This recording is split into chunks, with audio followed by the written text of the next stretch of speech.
12 years ago, on a stormy night that seemed to mirror the chaos inside his family's home, a little boy named Daniel was dragged to the door by his own parents, shoved out into the cold, and told he was no longer welcome. He had been a quiet, thoughtful child, always yearning for affection, but to his ambitious and materialistic parents, he was nothing but a burden, a mistake that had ruined their glittering plans. So when an opportunity came to rid themselves of responsibility, they didn't hesitate, slamming the door in his tear-streaked face, ignoring his tiny fists pounding and his cries echoing in the rain. And that night would become the scar that shaped him forever. But fate sent him an unlikely guardian angel, a woman named Margaret, the family's nanny, who, instead of turning away like the others, gathered him into her arms, wrapped him in her shawl, and whispered that he was not alone, that he was worth loving. And from that moment on, she became both mother and father, mentor and protector, sacrificing her own meager life savings to raise him,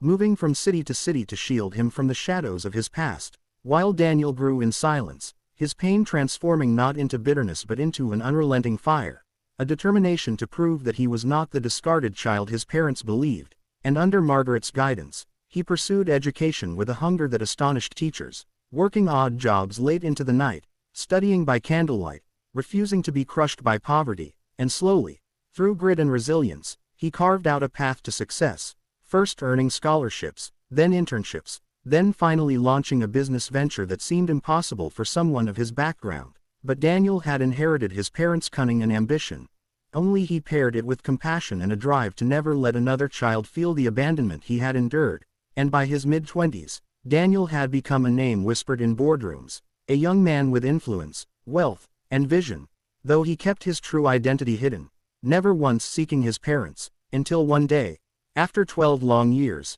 he decided it was time, not out of vengeance alone but out of a need to close the wound they had left festering. And so he returned to the city where he had been discarded, arriving not as the frail boy they had cast away, but as a man surrounded by quiet power, stepping out of a sleek black car with Margaret by his side, still the same nanny who had once shielded him with nothing but love. And when the community saw him walk through the old gates of his parents' mansion, rumors spread like wildfire, because the house that had once belonged to his parents was now being foreclosed, debts crushing them, their former friends abandoning them. And at a gathering where desperate investors and creditors waited for resolution, Daniel stepped forward, his presence commanding silence, his parents staring in disbelief as if they were seeing a ghost, their mouths opening but no words forming, because the boy they had rejected stood before them not just alive, but triumphant. And with a calm voice that cut through the air, he revealed his name, his story, and the truth they had buried, reminding everyone how he had been thrown out like trash,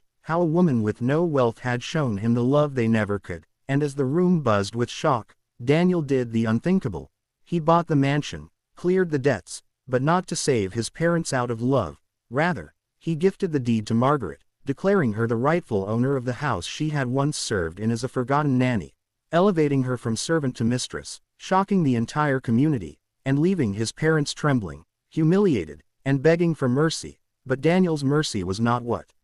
they expected, for he told them he bore no hatred, only pity, yet he would never allow them to hurt him again. And while he promised they would not starve, he stripped them of the power and vanity they had worshipped, forcing them to live humbly in a modest apartment, while Margaret, the woman who had saved him, now lived in comfort, honored and respected as she deserved. And Daniel used his wealth to open orphanages and scholarships, channeling his fortune into children who, like him, had been abandoned, turning his pain into hope for others. And as news outlets spread the story, the community hailed him as both ruthless and merciful, a man who returned not to destroy but to redefine justice, proving that family is not bound by blood but by love and loyalty. And though his parents wept at night, regretting the moment they had shut that door 12 years ago, it was too late, because Daniel had built a life where their approval meant nothing. And the world watched as the boy once cast aside walked hand in hand with his nanny into a future brighter than they had ever imagined for him, leaving behind a lesson so shocking and unforgettable that it echoed far beyond their city,